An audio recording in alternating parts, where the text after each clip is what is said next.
પઠાણકોટની અંદર પહેલગામ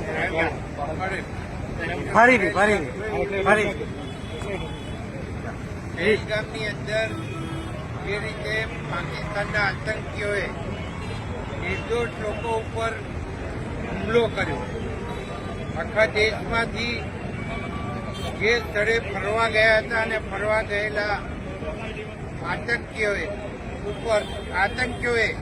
જે લોકો પર હુમલો કર્યો એની અંદર મહિલાઓની જાન લીધી અને પુરુષોની પણ જાન લીધી અને એમાં ઘાયલ પણ થયા.